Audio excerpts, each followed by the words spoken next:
Now in this lecture, we will create some other methods for this queue. The first method that we are going to create is isEmpty method, because we will use this method inside Dequeue method. That's why I'm creating isEmpty method first. So we will declare isEmpty method like this: def isEmpty. So it takes by default self parameter. So we know that to check that if there is an element in the list or not, we need to check head reference. So if head reference is none, it means that we don't have any element in the linked list. If head reference is not none, it means that we have at least one element in the linked list.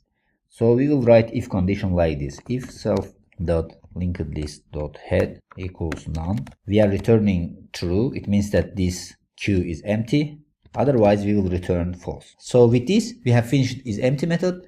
Now let's see what's the time and space complexity for this method over here. The time complexity is 01 because here we are just checking head reference and returning true or false value based on this reference. Now the space complexity is also 01 because here we are not performing any space related operation. Now let's continue to the next method. The next method is Dequeue method. So we know that when we dequeue the element from the queue, we need to return the first element and we need to remove that element from the queue. So here we will start to declare our Dequeue method like this. So the first condition inside this method, we need to check if this queue is empty or not. If it is empty, we will return a message saying that we don't have any element in the queue. Otherwise, we will continue to return the first element and delete that element from the queue. So we will write like this: if condition self is empty, it means that we don't have any element in the queue. So we will return saying that there is not any node in the queue. Otherwise, first we will create temporary node to take the value of head, which is the first node that we are going to return. So I will create temp node like this. Then here we have two conditions. There might be a possibility that we have only one node in the linked list, so we will return only this node. In this case, we need to set head and tail references to none. Otherwise, if there are more than nodes in the linked list, then we need to return the first node and delete that node from the linked list. In this case, we will create a link between head and the second node. So first, we will check that if this is the only node in the linked list or not. If self linked list.head. To check that if this is the only node in the linked list, we will check head and tail references. If both of them are pointing to the same node, it means that we have only one node in the linked list.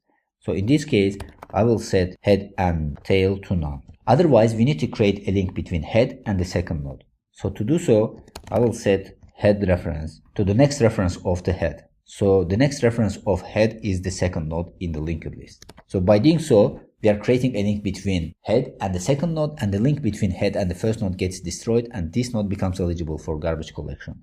So here we will return temp node. So temp node is the first node in the linked list as we created it over here. So let's save our code and let's run it if it is working correct or not. So here, after printing out the queue, I will call this enqueue method, and let me print out the value of this. Then after calling enqueue method, I will one more time print out the queue from here. So let's save and run our code. So here we need to call Dequeue method, not enqueue method. So after calling the enqueue method several times, we are printing out our custom queue over here.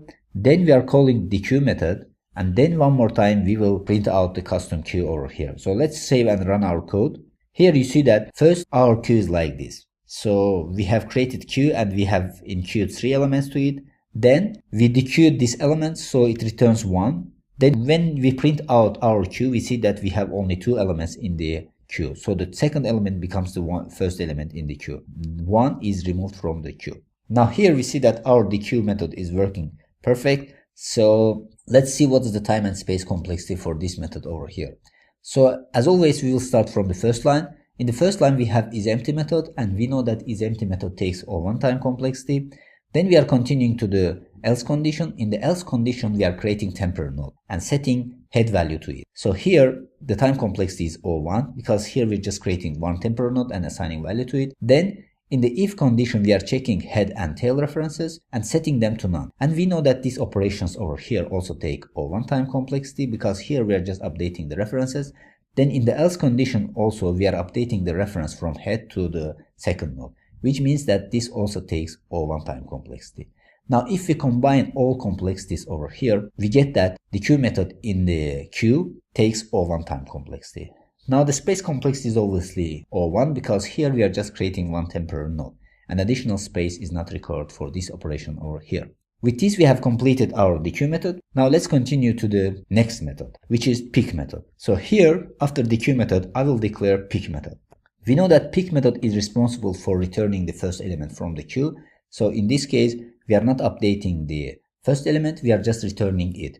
So the first condition over here also we will check that if there is an element in the queue or not. If there is not, we will return message saying that there is not any node in the queue. Otherwise, we will return the first element from the queue. So the first element in the queue is the value of head. So if we return the head, we will return the value of head. So here I will put self linked list dot head. So here instead of Dequeue method, if I call pick method, you will see that it will return 1 and 1 will not be removed from the queue. So here I will call pick method and save it. So let's save it and run our code. In this case, you see that the initial version of queue is like this.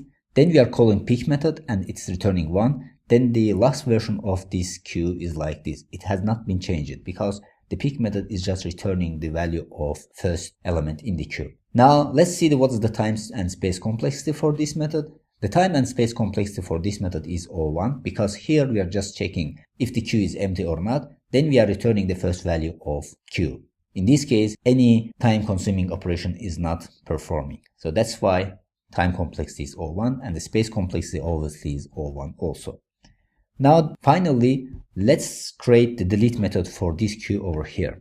So I will declare delete method like this.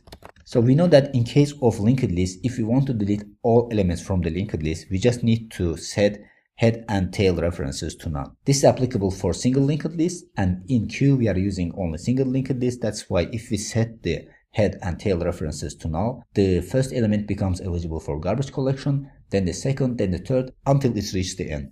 So here I will set head and tail references to null. So with this method we are deleting our queue from the memory. So you might be interested what is the time and space complexity for this method.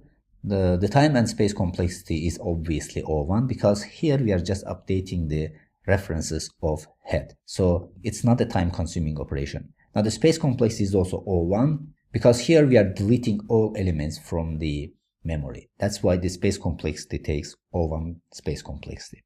Now with this method, we have completed creating of queue using linked list, and hopefully everything is clear about this. Now in the next lecture, let's see the time and space complexities of these methods together to see the differences between them. So see you in the next lecture.